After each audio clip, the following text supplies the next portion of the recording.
Hi friends, welcome back to my channel, Chris D Redefined, and today I wanted to talk to you about something fun because it's been pretty heavy American politics these days and things that are happening back in the US, and I kind of just wanted to do something that wasn't so horrible. So I am going to focus on the museums that you can visit here in Lisbon and in surrounding areas of Lisbon. So I am a museum nerd. I will just say that. I love museums, almost all museums, and that's a good thing because Lisboa has, I don't even know how many museums, but I have visited at least 50 of them. And so what I thought I would do, or I would say, okay, museums, monuments, gardens, and national places of interest, and certainly some historic cafes, that kind of thing. So I've visited at least 50 locations that are either museums, galleries, gardens, or national gardens, or national places of interest. So I wanted to describe some of them and tell you if I thought it was a good thing to visit, especially the ones that are quite popular. So in my first week in Lisbon, I went to go to the Pene Palace and Sintra Palacio, and they're about, 40-minute drive by bus outside of Lisbon. Now, I don't have a car here, so I went on one of those tours. I admitted I was new to Lisbon. Everyone was talking about going out to the Pene Palace and Sintra and Cabo de Roca, which is the westernmost point in Europe, in the contiguous European countries. So it's the westernmost part of the European continent. And so I went there, and you can connect it to a trip to Cascais and to Sintra if you want.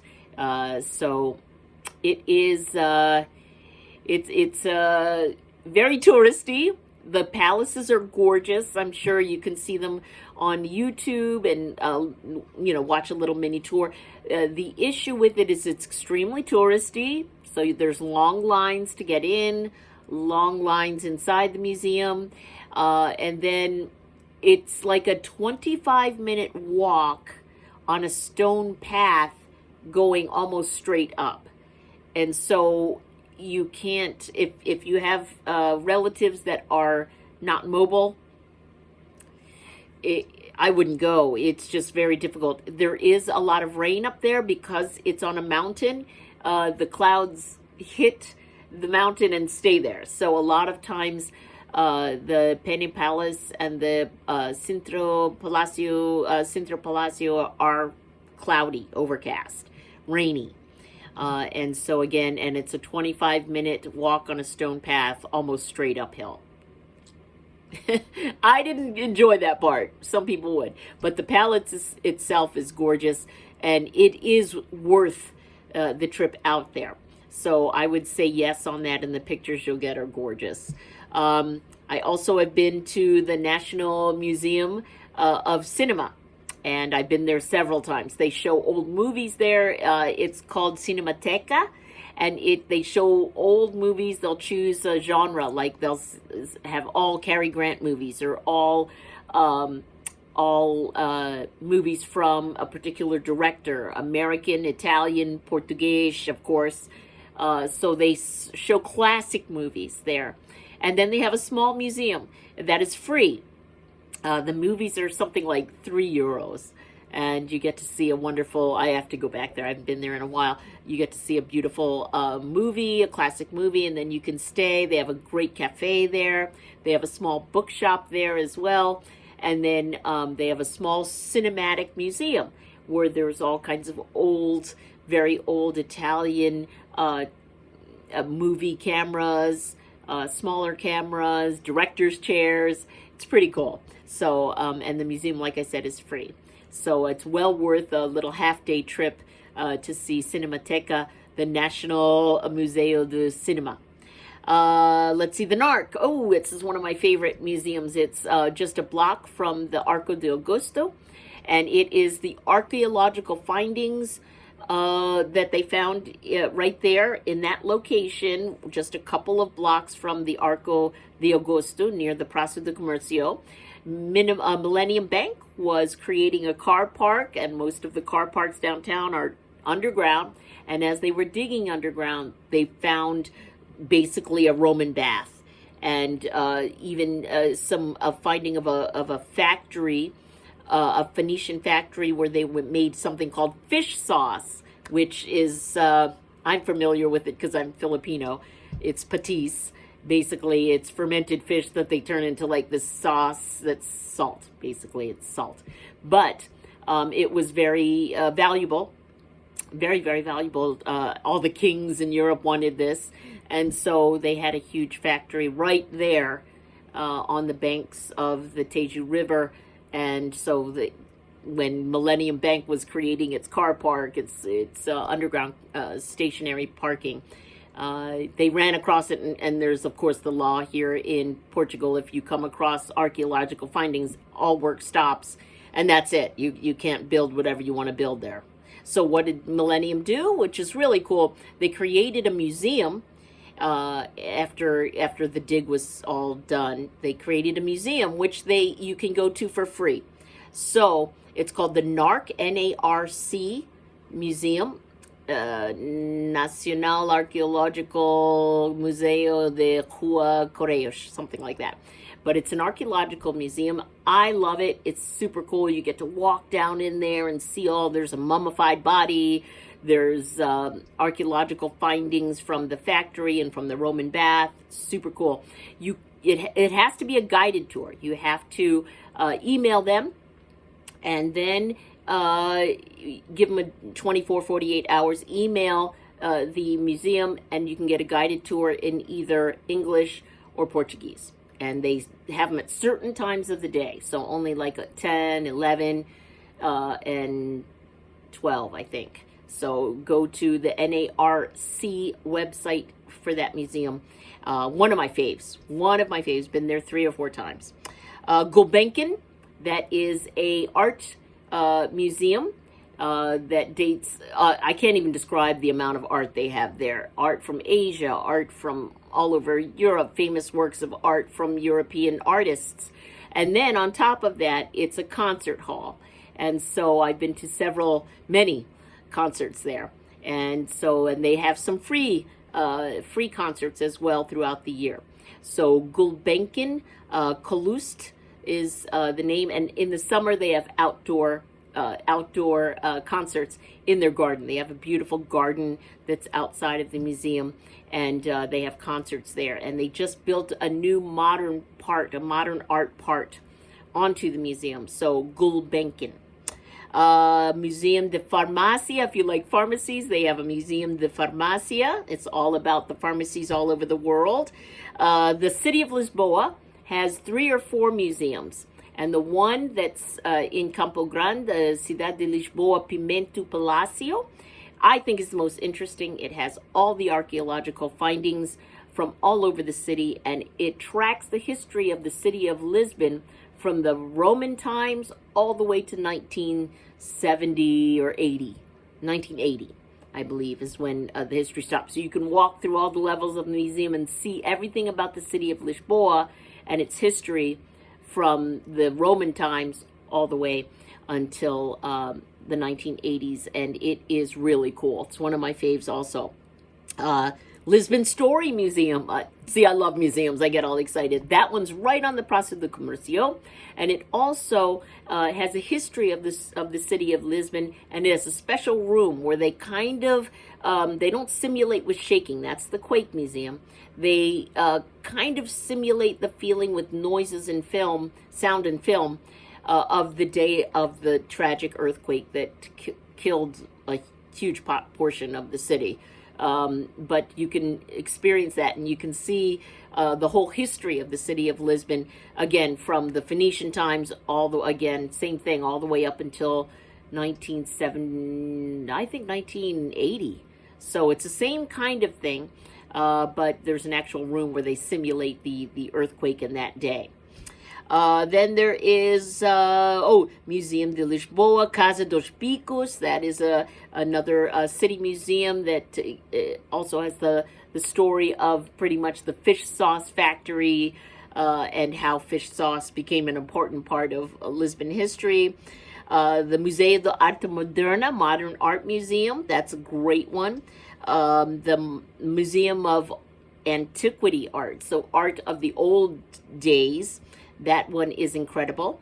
Museo do Carmo Cathedral. So the Carmo Cathedral was a beautiful cathedral that was built and unfortunately got destroyed during the earthquake, but they turned the ruins into a museum, and it's incredible. It's an incredible museum. I've been there a couple of times, and I love that Museo do Carmo Cathedral. A lot of the cathedrals here, the Sé is a beautiful cathedral. The main cathedral here in Lisbon, it has a museum also that's attached to it with Catholic antiquities from all over Europe. And then São Roque, which is another beautiful cathedral in the Baixo Chiado area, and it also has antiquities in that museum from all over Europe. Incredible paintings and religious artifacts. It's something else. Both the Sé and the São Roque Cathedral Museum, both are just gorgeous. There's the Statua Cristo Rei across the river in Amadora, I believe, is where it's at, and you can take a ferry across or take a bus across the bridge and go to. It's just like the statue of Christ from Brazil, exactly like it. I think it's just 2 meters shorter or larger. I can't remember. It's just 2 meters difference in height, but it's exactly like that statue of Christ. Also, it's a hilly walk. Again, it's if you can't walk, it's not the place to be because there's lots of steps. There's the Museu de Janeiro, the Fado Museum, which I spoke about, the special music here in Portugal, especially Lisbon.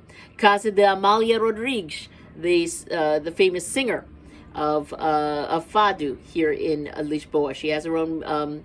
They turned her house into a museum. Castelo São Jorge, the big castle on the hill here in Lisbon, it's just wonderful. It gives you the best views of the city. I can't even describe it to you. Definitely look it up on YouTube. And it has a beautiful, wonderful archeological museum and religious museum inside the castle itself as well. Museu de Música. It was on the blue line of the metro. I don't know where they moved it to, but that had some beautiful instruments. Museu de Marionetes. Didn't like that one. It was like marionettes. It was a little spooky, if you ask me, but I went to it. The Torre Vasco da Gama. If you can go to the big tower called Vasco da Gama in Parques Nações, it's worth it. Don't take the Teleférico, which is like the cable car thing with the little booths, that's not worth it. What's worth it is the 10 euros to go to the very top of the tower of Vasco da Gama. You get incredible views of the city, and it's a 360-degree restaurant basically, but they only serve alcohol and like nuts and coffee. That's all they serve. They're not open for lunch. You just go up there, and if you want either a coffee or a glass of wine or something, and with some nuts, but you get a 360-degree view of the city. Terreiro do Passo, which is Praça do Comércio, São Roque. I spoke. Oh, we have an ocean. We have an aquarium, Oceanario, which is a beautiful aquarium. Much like I would say the Baltimore Harbor Aquarium, Camden, the Camden County Aquarium in New Jersey, across from Philadelphia, similar to that. A beautiful aquarium that is well worth the trip. That one's a little more pricey. I think it's like 25 euros. Let's see, I mentioned the Sé, the main cathedral here in Lisbon, has a wonderful museum. There's also a museum at the Santo Antonio Cathedral, which is where Saint Anthony was born. They have a cathedral there, and inside or on the side of it is the Museum of St. Anthony. If you're religious, that might be worth it. The Minok Museum, which is like a modern art museum in Chiadu. I didn't like that one. It was I mean, you might kind of like it. Museo Nacional du Traje. That one is the clothing museum, which is like all the different eras of clothing in Portugal, including military uniforms, but it's got all the, the vestment, everything you would wear from the 1700s all the way till the 1980s. Museo Nacional das Cochas in Belém. They have an actual huge museum of all the different royal carriages from the 1400s all the way till the mail carriages of like the early 1900s. Like every single carriage, royal carriage you can imagine, is there. That one is cool if you like transportation, that kind of thing. Mafra Palacio. If you can get out to Mafra, they have a wonderful, beautiful, the last palace of the last reigning king of Portugal. He built a palace in Mafra with beautiful gardens. And so that one is worth it. It's about a 40-minute bus ride or 40-minute drive out from the city. But if you're in your own car, it might only take 25-30 minutes. But Mafra is definitely worth a little day trip. Museo Aljube, right behind the main cathedral of Lisbon, the Sé. It's worth it if you love history. This country was in a dictatorship from 1933 until 1974. I thought it was going to be about the Day of Liberdade, the Day of Liberty, when they were liberated from the dictator, Salazar, but it wasn't. It was a museum about the horrific things that the dictator did to the people of Lisbon, the prison. So the actual museum is inside the old prison where they imprisoned people just for political dissent, which is happening in the U.S. right now. So consider it a museum of an ICE detention center, but like not from the 1930s. It's like, yeah. Anyway, so you have to be a history buff and you have to be emotionally prepared to go through that museum. It's tough emotionally. I didn't realize what it was. When I started going through it, I was like, oh my God, I'm not sure if I can handle this museum. It's pretty tough emotionally. You can imagine how cruel a dictator is, as we're seeing in the U.S. now, and what they did to people when they went to jail, which is what's happening in the ICE detention centers right now. So that one is only, I would say, if you can handle that sort of content. It's like visiting Dachau or, a horrible concentration camp, basically. Hotel Palacio The One has a little art gallery. There's a hotel called The One, and it has a little art gallery off of the lobby, and it's free.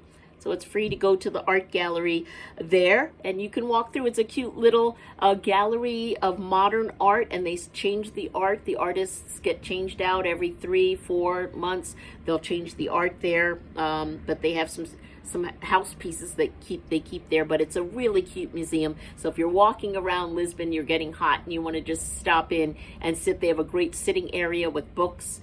I would highly recommend stopping in there. It's right off of the Restauradores Square, and it's a great little gallery in the heart of the hotel. Biblioteca Nacional in Portugal. Oh, I wouldn't go there. Really unfriendly staff.